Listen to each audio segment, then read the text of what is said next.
Bismillahirrahmanirrahim. Assalamualaikum warahmatullahi wabarakatuh.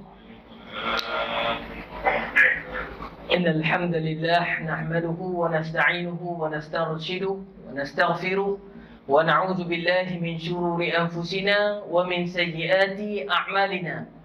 Man yahdihillahu fala mudilla lahu wa man yudlilhu fala hadiya lahu. Ashhadu an la ilaha illallah wahdahu la sharika lahu وأشهد أن سيدنا ونبينا محمدا عبده ورسوله اللهم صل على سيدنا محمد وعلى آله وصحبه أجمعين. Para hadirin, para jemaah, para penonton di ruangan kuliah, hadirin muslimin muslimat yang dirahmati Allah sekalian, tuan pengerusi dan seluruh ahli jawatan kuasa Masjid Al-Faizin, barisan pegawai syarak yang saya muliakan, Imam 1, Imam 2, Tuan Bilal, Tuan Noja dan seluruh jawatan kuasa muslimat, para kepimpinan di peringkat karya, Datuk Sidang dan jawatan kuasa JPKK, hadirin hadirat yang dirahmati Allah sekalian, apa khabar semua? Alhamdulillah sihat ya. Syukur alhamdulillah tuan-tuan, kita telah berada pada bulan Rabiul Awal, yang mana merupakan bulan kelahiran bagi junjungan Nabi. Jumhur para ulama, Nabi itu dilahirkan di dalam bulan Rabiul Awal.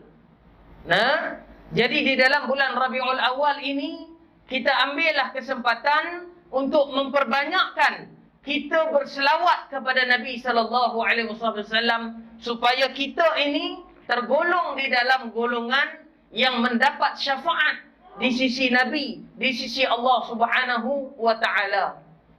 Tuan-tuan, dalam hidup kita kadang-kadang kita tak fikir pasal orang, tapi orang fikir pasal kita.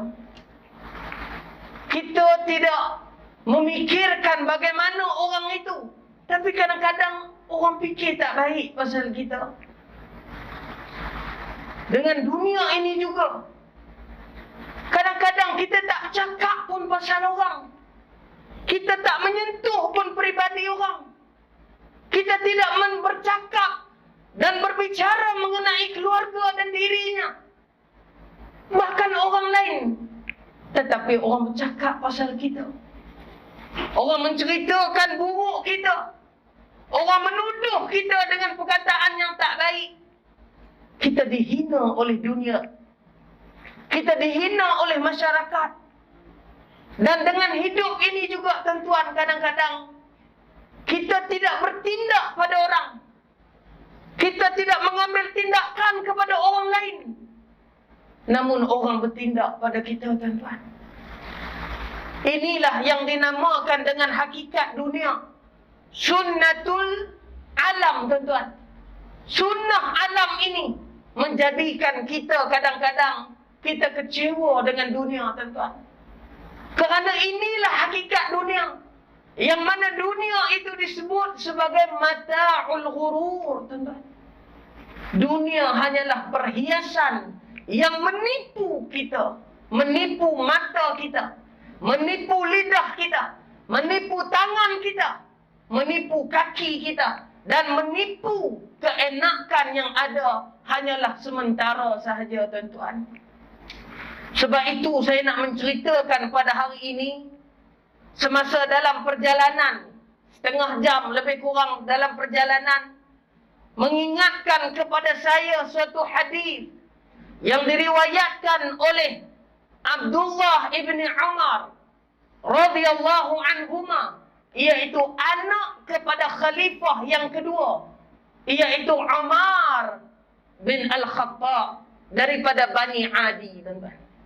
Anaknya Saleh Abdullah meriwayatkan daripada Nabi sallallahu alaihi wasallam, qala Rasulullah, kata Nabi, tuan-tuan, inna zulma zulumatun yaumal qiyamah. Hadis yang pendek sedekah Rasulullah, yang mana Nabi mengingatkan kepada kita orang Islam. Bahkan Nabi juga mengingatkan kita kepada orang yang bukan Islam. bahawa suatu bencana, tuan-tuan, akan terjadi kepada diri kita yang menyebabkan kita tidak akan selamat. Tidak ada siapa yang mampu menyelamatkan kita. Hatta isteri yang sayang kita, hatta anak-anak yang setia kepada kita, hatta kawan-kawan yang berkorban pada kita juga tidak akan menyelamatkan kita pada hari itu dengan suatu perbuatan kita. Hari ini banyak, tuan-tuan, yang berlaku, sama ada di negara lain, di negara kita, atau di negeri kita baru-baru ini. Amat menyedihkan kita, tuan-tuan. Apa yang dikatakan oleh Nabi, yang mana Nabi mengatakan, inna zulma, sesungguhnya kezaliman itu adalah kegelapan pada hari kiamat.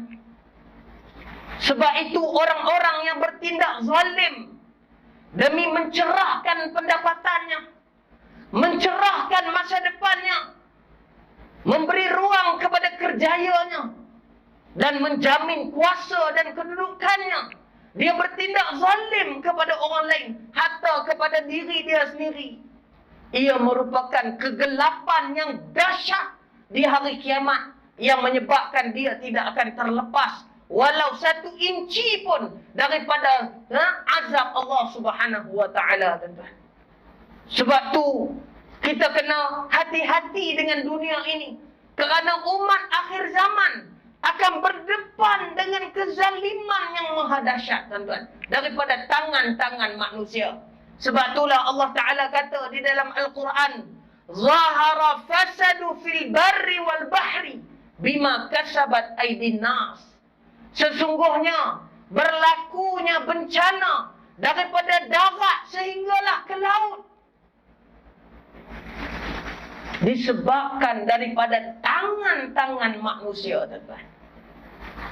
Maka kita menyalahkan takdir, menyalahkan Allah Subhanahu wa taala, menyalahkan ketentuan Allah, menyebabkan berlakunya bencana. Namun bencana yang berlaku sebenarnya adalah berpunca daripada tangan-tangan manusia. Sama ada tangan-tangan pemerintah ataupun tangan-tangan marhain yang menculas daripada tanggungjawab untuk menjamin keamanan pada muka bumi ini, tuan-tuan.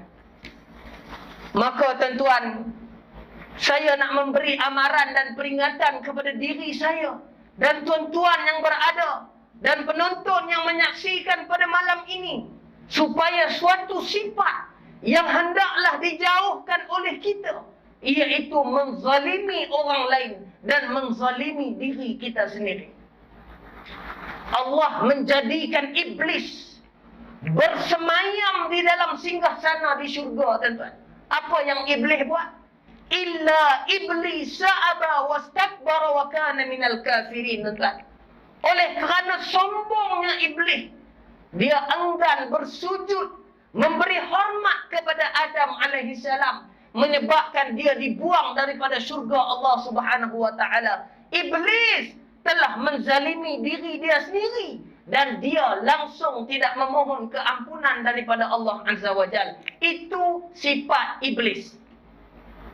Namun setelah Adam diciptakan, tuan-tuan, diceritakan di dalam suratul Baqarah, diceritakan di dalam suratul A'raf, bahawa Adam telah melakukan suatu kesilapan, tuan-tuan, dengan mendekati sebatang pokok yang telah diperintahkan oleh Allah supaya jangan didekati pokok tersebut. Tapi Adam ingkar arahan Allah, lalu dia terculas, maka dia telah melakukan kezaliman pada dirinya sendiri, sehingga Adam diletakkan daripada syurga sehingga duduk di muka bumi, yang mana kita hari ini adalah anak cucu daripada Nabi Adam alaihi salam. Sebab tu kesan kezaliman ni, tuan-tuan, bukan berlaku 2-3 hari. Kita takkan nampak 2-3 hari, tuan-tuan. Dia akan berlanjutan seminggu, sebulan, setahun, 10 tahun, bahkan 100-an tahun, tuan-tuan, memakan masa. Kerana kezaliman ini telah memakan banyak korban di muka bumi ini, tuan-tuan.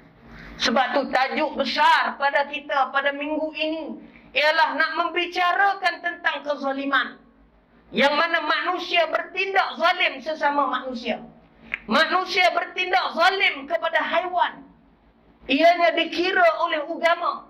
Saja-saja kucing lalu. Kucing tak bersalah pada kita. Kita sepak kucing tu. Kucing itu boleh menuntut kepada Allah Azza wa Jalla. Saja-saja kita tengok ada pokok bunga. Malam. Pokok bunga. Kita tengok ada pokok bunga yang cantik. Kita geram tuan-tuan. Kita khianat. Kita zalim pada tumbuh-tumbuhan. Kita patahkan pokok-pokok yang ditanam. Sebab itu para jemaah haji yang saja-saja pergi kepok pokok masa dia duduk di Madinah. Dia kepok pokok masa dia duduk di Mekah. Dalam keadaan dia berihram. Maka dia dikenakan dam, tuan-tuan. Bukan ces. Dia dikenakan dam. Kenapa? Tanggungjawab kita. Supaya kita tidak zalim pada diri kita. Takkanlah Islam, tuan-tuan, menyambut pada 10 Muharram dengan mencederakan diri sendiri, ambil rantai, balun dengan menyatakan Ya Ali, Ya Hussein. Adakah itu agama, tuan-tuan? Sudah tentunya tidak. Kerana itu juga merupakan suatu kezaliman kepada diri sendiri, tuan-tuan. Sebab itu Nabi ingatkan kita di dalam hadis yang lain, tuan-tuan. Apa Nabi kata? Abu Musa al-Ash'ari meriwayatkan hadis daripada Nabi yang mana Nabi kata, Inna Allah la yumli lidh-dhulami hatta idza akhadahu lam yuftalis. Apa Nabi kata, tuan-tuan? Abu Musa Asy'ari meriwayatkan hadis ini. Kata Nabi, sesungguhnya Allah menangguhkan azab terhadap orang-orang yang zalim, tuan-tuan. Sebab itu hari ni orang zalim, kita tengok dia, tak jadi apa pun kat dia. Tak kena apa pun kat dia. Padahal kezaliman yang dia buat tu maha teruk, maha dahsyat, tuan-tuan. Kita tengok orang Israel bantai orang Islam di Palestin. Kita tengok bagaimana Myanmar membantai orang Islam. Kita tengok bagaimana China membantai Uyghur.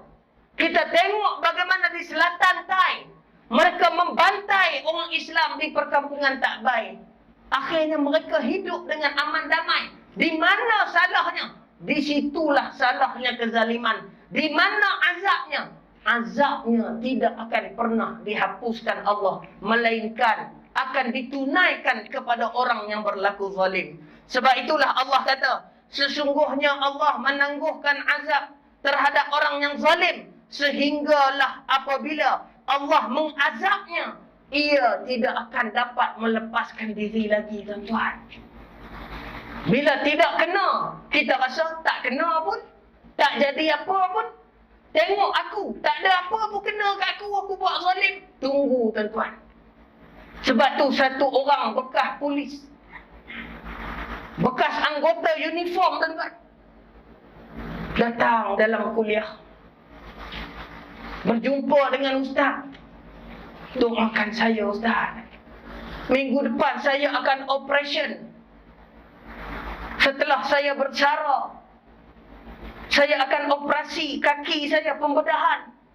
Doktor akan buang tulang kaki saya kerana tulang kaki saya telah reput. Apakah sebabnya, ustaz? Dulu masa saya kerja, saya telah tahan satu budak. Saya apabila bercakap dengan dia, saya sepak dan terajang dia. Sehingga dia kata, cik, saya tak buat, cik. Saya tak buat, saya tak tahu. Saya tak buat. Soleh budaknya, tuan-tuan. Solat dia. Pada masa tu, apa dia, tuan-tuan? Dia ingat tak apa yang dia buat? Dia tak ingat, tuan-tuan. Sebab tu pepatah Arab mengatakan, orang yang menzalimi pulang dan tidur pada waktu malam. Tetapi orang yang dizalimi pulang dan tidak dapat melelapkan matanya, melainkan dia mengingat apa yang kita perlakukan kepada dia. Sebab tu maklum, kita dah pernah lalui maklum. Bila orang kata kat kita, bila kita main masjid, bila kita solat, bila kita buat amal baik, bila kita buat kebajikan, orang kata pada kita. Orang yang kata tu, dia tak ingat pun yang dia kata kat kita. Tapi kita, tuan-tuan, balik rumah tak lelap mata kita. Tuan-tuan, kita mengenali diri kita. Sebab itu para penonton dan hadirin sekalian, kezaliman ini suatu yang dahsyat, tuan-tuan. Bila dia dah pencin, tuan-tuan, dia masuk dalam masjid, dia duduk dengan tongkat, doakan saya. InsyaAllah, InsyaAllah Haji, Allah sembuhkan penyakit Haji, Allah berikan keringanan.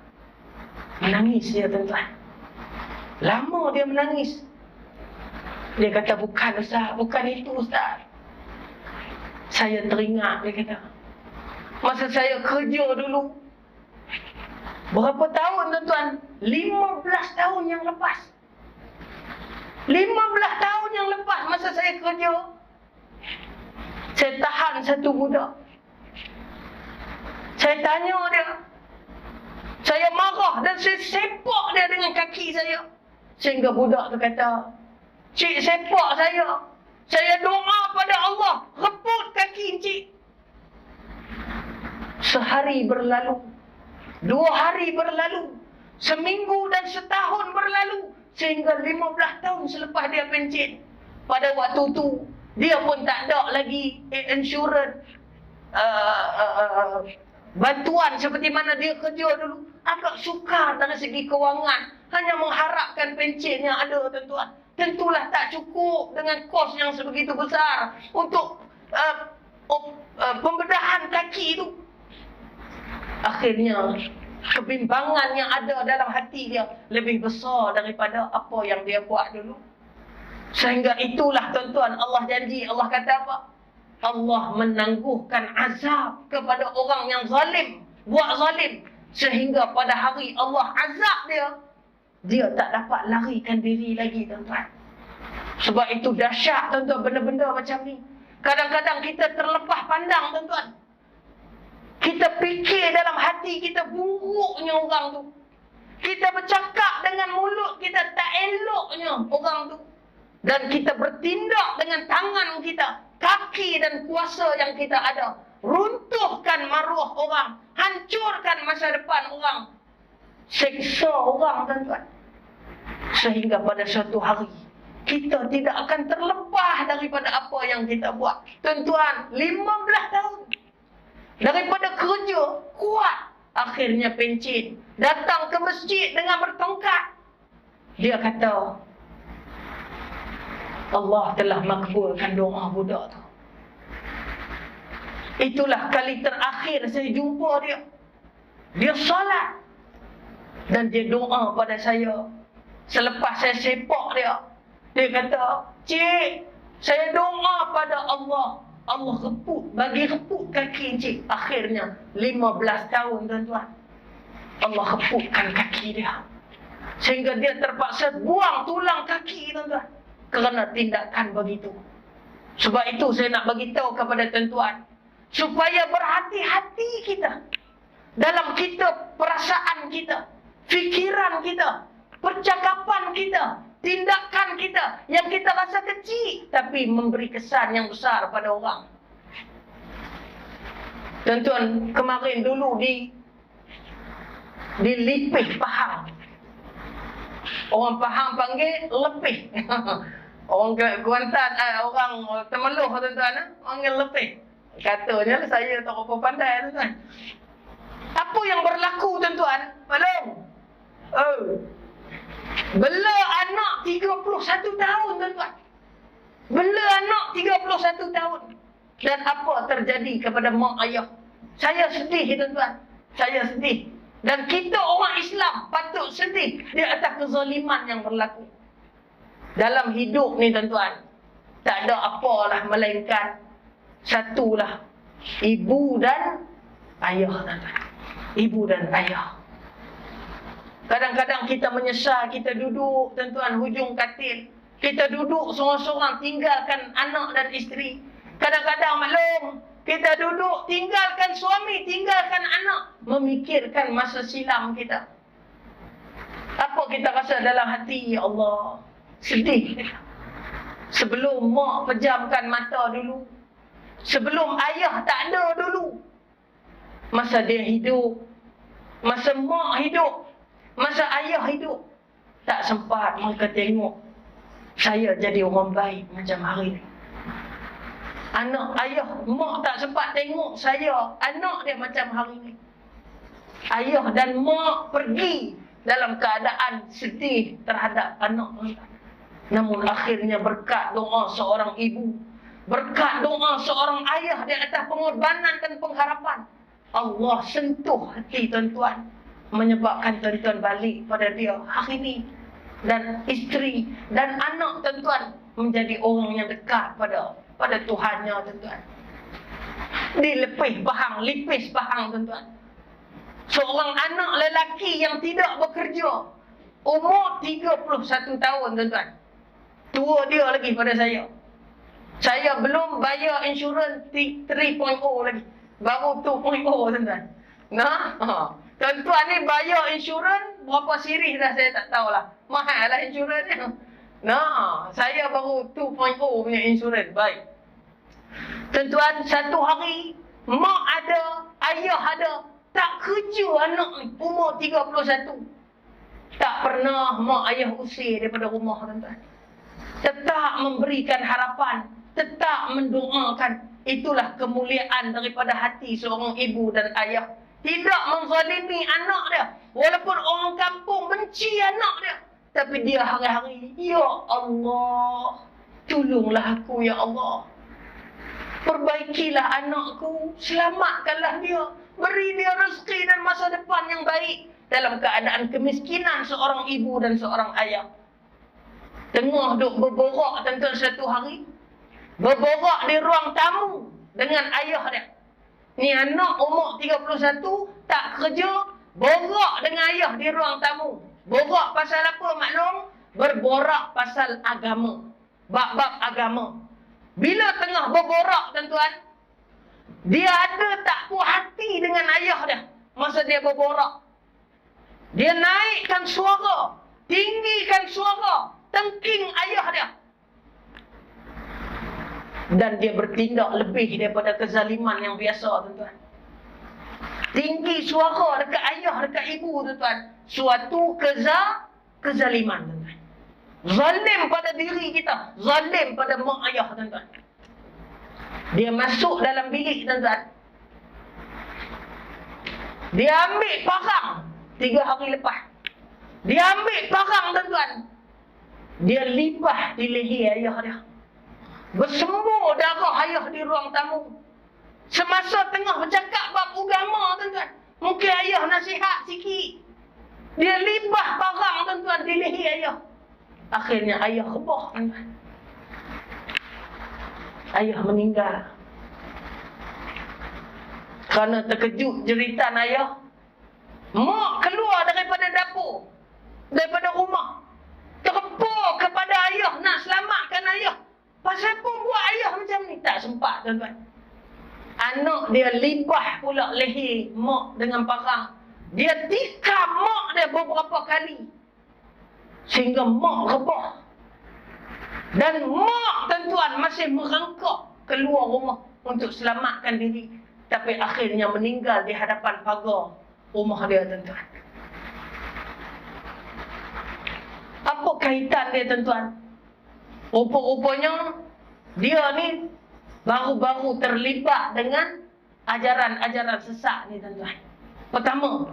Yang kedua, pada ketika dia bunuh ayah dia, dia makan dadah tuan-tuan. Dia positif dadah jenis metafetamin, tak silap saya.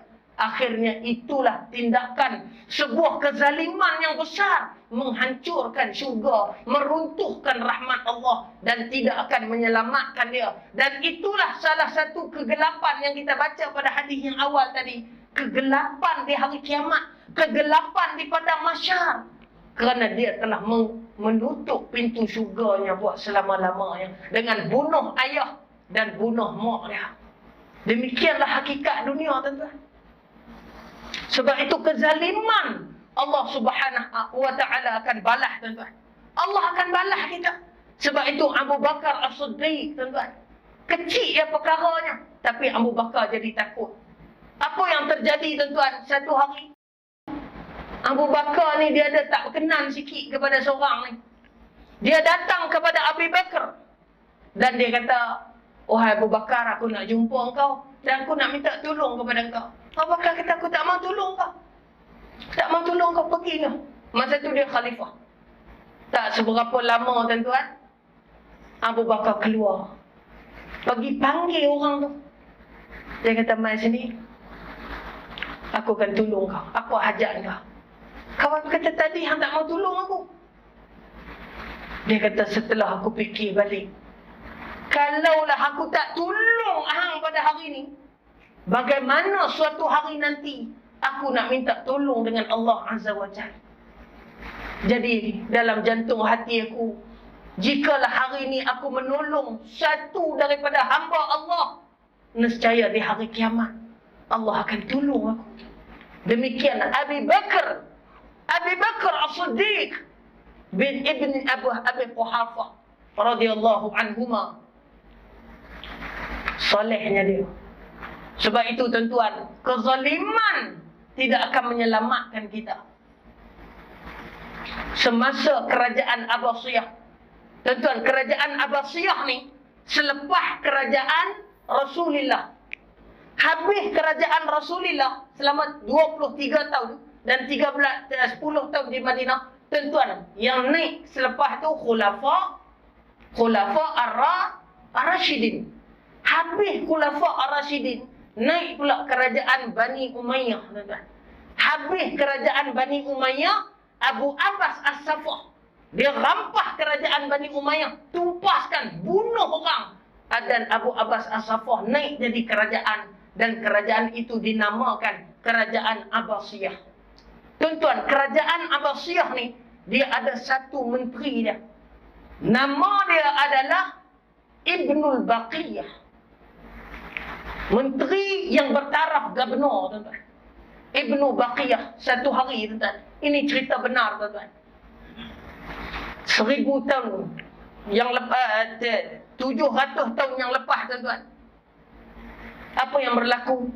Satu orang saleh, tuan-tuan, datang ke Baghdad pada ketika itu. Masuk nak berjumpa dengan gubernur, nak berjumpa dengan menteri, iaitu Ibnu Baqiyah. Semasa tengah bercakap, tuan-tuan, Ibnu Baqiyah tampar muka orang ni. Sepak muka dia, tuan-tuan. Dia kata, tuan-tuan, "Aku akan balas tamparan engkau dengan anak panah malam." Wah, ini tuan-tuan kena dengar betul ni. Isi dia di sini. Dia kata, "Engkau tampar aku, aku akan balas tamparan engkau dengan anak panah malam." Dia kata apa? "Pergilah engkau dengan anak panah malam engkau tu." Tuan-tuan, selepas orang ni balik, tuan-tuan, sebelum tu kita nak tahu dulu apa dia anak panah malam ni, tuan-tuan. Anak panah malam ini juga berfungsi. Tuan-tuan ingat kan, ni cerita Ibnu Baqiyah. Sebelum tu kita nak pergi ke Rusia dulu. Semasa Soviet Union, tuan-tuan, menguasai Rusia, maka tangkap budak-budak, tangkap orang tua, tangkap wanita, dan mereka bertanyakan orang Islam pada ketika itu di Rusia, sebelum terjadinya Uzbek, Turkmenistan dan sebagainya. Mereka ini di bawah wilayah Soviet Union. Mereka bertanyakan tentang Allah dan Islam. Dan apabila mereka memberi pandangan bahawa Islam itu benar, mereka akan seksa orang Islam, tuan-tuan. Rusia pada ketika itu, tuan-tuan, 70 tahun orang Islam Rusia disiksa. Sebab itulah Rusia hari ini melahirkan insan-insan seperti Khabib yang menjulang agama di pentas, tuan-tuan, yang memberikan contoh kepada anak muda hari ini bahawa perjuangan bukan untuk menzalimi orang, tetapi nak membawa agama itu sebagai satu role model yang boleh dicontohi oleh orang yang bukan Islam. Itu contoh. Sebab apa, tuan-tuan? Tentera Rusia tangkap mereka, seksa mereka. Tetapi, tuan-tuan, ada satu ulama yang berada di Rusia pada ketika itu. Dia katakan pada cucu dia, jika kamu ditanya tentang Islam oleh tentera Rusia, janganlah menjawab, katakan tak tahu, dan suruhlah datang berjumpa dengan aku. Akhirnya dia berjaya, tuan-tuan. Berpuluh tahun Rusia tak boleh ambil tindakan kepada dia. Apa kata dia, tuan-tuan? Kata dia, sihamul lail. Ini juga disebut oleh Imam Asy-Syafi'i di dalam Ad-Diwan. Imam mazhab kita dalam Ad-Diwan telah menyebutkan dalam satu penulisannya sihamul lail. Sihamul lail ni apa dia, tuan-tuan? Anak panah malam. Sebab tu, tuan-tuan, anak panah malam ni sangat penting pada kita. Sebab tu Imam Syafi'i kata di dalam Ad-Diwan, sihamul laili la tukhti'u walakin laha amadun walil amadin qiddahu.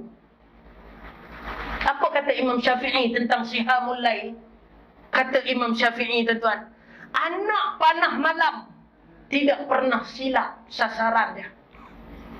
Tidak pernah silap sasarannya. Kalau dipanah, walaupun tengah malam, dia tetap akan pergi kepada tempat yang dipanah. Tetapi ia ada tempohnya. Dan tarikh akhirnya anak panah tu akan sampai kepada tempat yang dipanah, iaitu sasarannya. Apa, tuan-tuan, maksud Imam Asy-Syafi'i?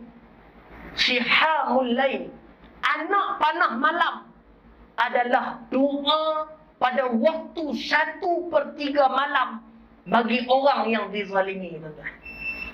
InsyaAllah kita akan sambung selepas azan ni.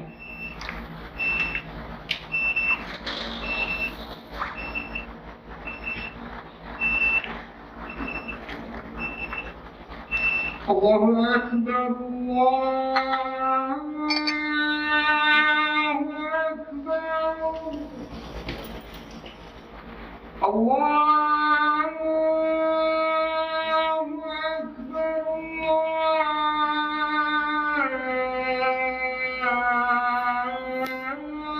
Allahu Akbar.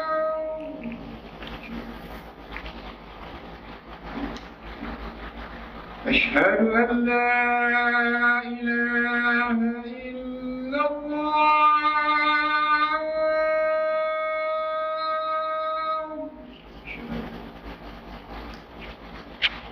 أشهد أن لا إله إلا الله.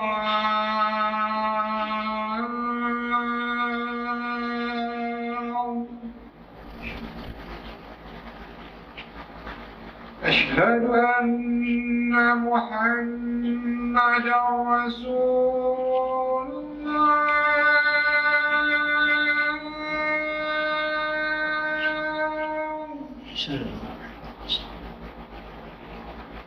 أشهد أن محمدا رسول الله.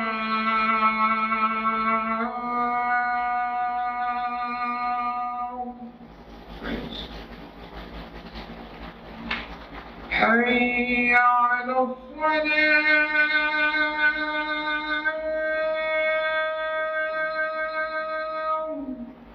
لا.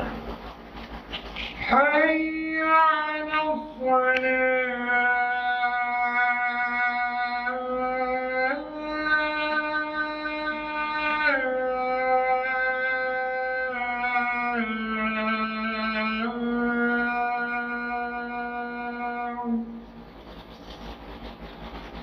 حي على الفلاح.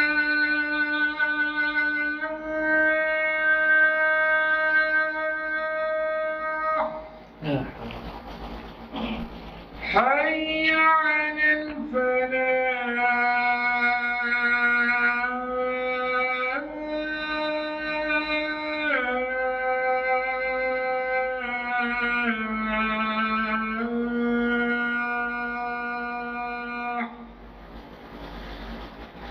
الله أكبر الله أكبر لا إله إلا الله. لا إله إلا الله صلى الله عليه وسلم. اللهم رب العالمين. السلام عليكم. الله سبحانه وتعالى.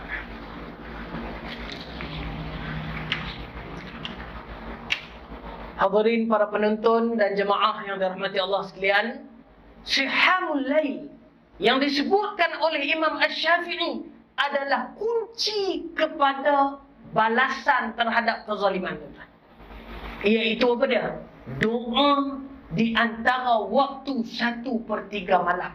Ingat tuan-tuan, jika orang buat tak baik kat kita, orang buat zalim kat kita, bangunlah tuan-tuan, kerana Sihamul Lail, anak panah malam ini telah membuktikan. Balik ke kerajaan Abbasiyah tadi. Apabila Ibnul Baqiyah tampar orang ni tuan-tuan, dia kata, aku akan balas balik tamparan kau dengan Sihamul Lail. Dia kata apa? Pergilah engkau dengan Sihamul Lail kau tu, dengan anak panah malam. Orang ni tuan-tuan balik tak lelapkan mata. Dia bangun pada 1/3 malam tuan-tuan. Apa dia kata? Dia kata, ya Allah, Ibnul Baqiyah telah tampar muka aku. Dan ya Allah, balaskanlah tamparan itu dengan engkau memotong tangannya. Akhirnya tuan-tuan, selepas beberapa lama daripada doa itu, ada satu gerakan besar menjatuhkan kerajaan Abbasiyah dan naik sebagai pemerintah selepas kerajaan Abbasiyah tuan-tuan. Dan mereka telah tangkap menteri yang jahat ni tuan-tuan, yang terkenal dengan kezaliman dia. Mereka telah penjarakan dia. Mereka telah ambil Ibnul Baqiyah. Mereka potong tangannya. Mereka gantung tangan dia tuan-tuan di pintu gerbang kota pada ketika itu di Baghdad tuan-tuan, di Iraq. Tuan-tuan, dengan keadaan tangan yang tiada ini tuan-tuan, dia berjalan melalui kota dan dia telah tengok tangan dia digantung di atas. Dia telah menangis tuan-tuan. Dia telah sujud di atas tanah dan dia telah kata, Allah telah mengenakan aku dan membalas tamparan aku dengan Sihamul Lail, doa daripada orang yang aku tampar, di mana dia telah minta kepada Allah dengan tangan yang ditampar ke mukanya suatu ketika dahulu. Tangan itu dipotong oleh Allah Subhanahu wa taala tuan-tuan, menggantikan perbuatan zalim oleh Ibnul Baqiyah yang disebut dan dikenang oleh sejarah betapa bahayanya Sihamul Lail ini memberi kesan kepada orang yang berbuat zalim. Sebab itu para hadirin penonton yang dirahmati Allah sekalian, ambil kesempatan di antara 1/3 malam ini dengan kita bangun pada waktu malam, kita berdoa kepada Allah Subhanahu wa taala tuan-tuan, agar kezaliman kita itu dibela oleh Allah. Kerana manusia yang kita harapkan, dialah yang menikam belakang kita. Kerana semua manusia tidak boleh kita percayai, melainkan janji mereka kita tak boleh percaya. Tetapi janji Allah benar tuan-tuan. Melalui Sihamul Lail, Allah membalas satu persatu kezaliman orang terhadap diri kita tuan-tuan. Dan kita pun kena beringat, walaupun orang tu tak baik, tak solat, tak main masjid, kita buat zalim kat dia, sedangkan kita seorang ustaz, seorang penjawat awam, seorang yang berkuasa dan berkedudukan, sedangkan dia jenis orang yang buat maksiat. Tapi bila diangkat tangan berdoa kepada Allah, kata Nabi, hati-hati, kerana Allah mengira orang itu sebagai orang yang dizalimi, tuan-tuan. Sebab itu dalam kita berfikiran, saya ingatkan tuan-tuan, dalam kita bercakap, dalam kita bertindak, hati-hatilah tuan-tuan, supaya kita tidak ditimpa doa daripada orang-orang yang dizalimi, tuan-tuan.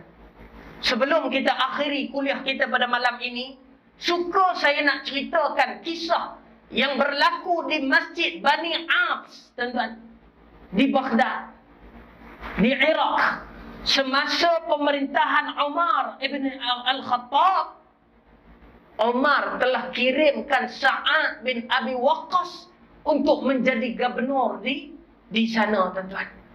Semasa Sa'ad bin Abi Waqqas menjadi gubernur di sana, telah berlaku satu peristiwa, maklum, iaitu peristiwa fitnah yang besar kepada Sa'ad bin Abi Waqqas. Mereka tulis surat, tuan-tuan, buat gerakan dan hantar surat tersebut ke Madinah, mengatakan pemerintahan Sa'ad bin Abi Waqqas tidak adil, tidak berintegriti, rasuah, zalim, menipu dan menindas rakyat. Umar sensitif benda ni, tuan-tuan. Umar pecat, tuan-tuan, Sa'ad bin Abi Waqqas. Dan Umar telah tubuhkan satu jawatan kuasa siasatan. Dan jawatan kuasa ini bergerak daripada Madinah pergi ke Iraq untuk buat survei di setiap masjid yang berada di kawasan pentadbiran Sa'ad bin Abi Waqqas. Sebelum kita habis, saya akhiri dengan cerita ni. Tuan-tuan, jawatan kuasa tersebut mengumpulkan semua masyarakat supaya bercakap jika ada masalah. Dan Sa'ad juga berada di dalam siasatan tersebut. Sa'ad direhatkan dan digantikan oleh Amir yang baru sebagai pemangku khalifah pada ketika itu sehingga selesai siasatan. Sebab tu bila orang bertindak, tuan-tuan, penjawat awam dibunuh, tuan-tuan. Saya bukan nak bangkitkan kemarahan, tapi ke mana hala tuju siasatan. Dan hari ini telah diumumkan satu suruhanjaya untuk menyiasat pembunuhan penjawat awam yang ketika mana sedang berkhidmat. Orang-orang yang melampau, tuan-tuan, buat provokasi sehingga penjawat awam tersebut daripada Jabatan Bomba dan Penyelamat telah dibunuh, tuan-tuan, dengan kejamnya. Kita tidak pernah lupa. Masa walaupun berlalu tidak pernah meninggalkannya, tuan-tuan. Ini seperti berlaku di sana, tuan-tuan. Ketika mana pergi survey di setiap masjid, semua orang tak komplain apa. Tapi bila duduk, tuan-tuan, singgah di Masjid Bani Abs, jawatan kuasa ni telah tanya dan bangun satu orang lelaki yang nama dia Usamah bin Qatadah, tuan-tuan. Usamah bin Qatadah ni, dan riwayat ini telah ditulis di dalam Sahihul Bukhari. Cerita ni sahih, tuan-tuan, daripada riwayat Imam Bukhari rahimahullah. Tuan-tuan, bangun dia. Dia kata apa? Sa'ad, pemerintahan dia tak adil. Ketika mana orang Islam pergi berperang untuk mempertahankan negara, dia tak pergi. Tuan-tuan tengok orang jahat ni. Pertama. Kedua, ketika mana dia dibawa balik harta ghanimah tersebut, dia bagikan secara tidak adil. Dua. Tiga, tuan-tuan, ketika mana dia jadi hakim, dia tidak adil. Yang mana salah, dia bagi betul. Yang mana betul, dia katakan salah. Oh, ini fitnah besar, tuan-tuan. Sa'ad bin Abi Waqqas telah bangun, tuan-tuan, serentak di dalam masjid, menghadap wajah apa nama? Usamah bin Qatadah. Dan dia telah kata kepada Usamah, seperti mana tiga tuduhan kau terhadap aku, aku juga akan membalas tuduhan tersebut. Jika engkau menipu, Inilah 3 doa yang akan makan diri engkau. Tuan-tuan, pertama, kata Sa'ad bin Abi Waqqas, pertama, ya Allah, panjangkanlah umurnya. Satu. Yang kedua, kata Sa'ad bin Abi Waqqas, ya Allah, panjangkan kefakiran untuk dia. Allahu Akbar, tuan-tuan. Dan yang ketiga, jika apa yang dikatakan engkau suatu niat jahat dan fitnah terhadap aku. Yang ketiga, doaku, ya Allah, penuhkanlah hidup dia dengan fitnah dan keaiban. Akhirnya, tuan-tuan, doa tersebut mustajab, tuan-tuan. Doa tersebut mustajab. Orang-orang Iraq telah menyaksikan Usamah bin Qatadah, tuan-tuan, panjang umurnya sehingga bulu keningnya menutup kedua belah matanya. Betapa panjangnya umur, tidak mati-mati, tuan-tuan. Dan dia dikenali sebagai orang yang paling fakir di kota pada ketika itu kerana kefakiran dia. Dan yang ketiga, tuan-tuan, doa Sa'ad. Dia pada hujung akhir hayat dia, tuan-tuan, dalam keadaan tua sehingga bulu mata tutup mata dia, punya panjang umur. Dan yang kedua, miskin, fakir dia, tidak ada rumah, duduk di tepi-tepi kedai. Akhirnya yang ketiga, tuan-tuan, sebelum dia meninggal dunia, dia telah buat satu keaiban dan bermacam-macam fitnah, tuan-tuan. Iaitu apa dia? Dia telah kacau anak-anak dara dan wanita sepanjang yang melalui jalan di kota-kota. Sehingga dia pun tidak tahu kenapa dia bertindak. Sedangkan usia dia tu sudah tidak mampu, tuan-tuan. Tetapi dia boleh kacau anak-anak dara, kacau wanita-wanita yang berada di Iraq pada ketika itu. Orang tanya dia, tuan-tuan, sebelum dia meninggal, dia mengakui bahawa dia telah terkena doa daripada Sa'ad bin Abi Waqqas di atas fitnah dia kepada Sa'ad bin Abi Waqqas. Sebab itulah, tuan-tuan, pada pengakhirannya, kita berhenti pada malam ni, tuan-tuan, balik rumah kita buka Quran, kita buka suratul A'raf, kenang kembali doa moyang kita, bapa kepada segala manusia, iaitu Adam alaihissalam, tuan-tuan. Yang mana Adam ketika mana diperintahkan Allah meninggalkan syurga dan duduk di dunia, apa kata Adam, tuan-tuan? Qala Rabbana zalamna anfusana wa illam taghfir lana wa tarhamna lanakunanna minal khasirin. Qala Rabbana, lalu mereka berdua berkata, iaitu siapa dia? Adam dan Hawa berkata, wahai Tuhan kami, Rabbana, dua-dua sebut, bukan seorang, tuan-tuan, dua-dua sebut, Rabbana, wahai Tuhan kami, zalamna anfusana wa illam taghfir lana, sesungguhnya kami telah menzalimi diri kami sendiri, yakni kami berdua. Dan jikalah Engkau tidak mengampunkan kami dan memberi rahmat kepada kami, wa ilaika anabna wa ilaikal wa tarhamna lanakunanna minal khasirin, nescaya termasuklah kami dalam golongan orang-orang yang rugi, tuan-tuan. Inilah doa, tuan-tuan, ketika mana kita dizalimi ataupun kita menzalimi orang lain, kita dah tak jumpa dia, kita teringat apa yang kita buat, tuan-tuan. Sikit lagi 2 minit Maklum? Boleh 2 minit masa maklum muda dulu, kita bercakap ke orang sakit hati, kita tak sempat minta maaf dengan dia. Kita tuduh orang tu buat tak baik, sedangkan dia tak buat. Apatah lagi kita sepak terajang orang, tuan-tuan. Semasa kita sedang bertenaga, kuat dahulu, angkuh kita, semasa kita berjawatan, kedudukan besar, berucap, menjanjikan macam-macam kepada orang di bawah kita. Semasa kita ada kuasa, semasa kita ada kedudukan, gelaran, jawatan, kita janjikan bermacam-macam langit dan bintang kepada orang yang menyokong kita. Akhirnya kita khianat, tuan-tuan.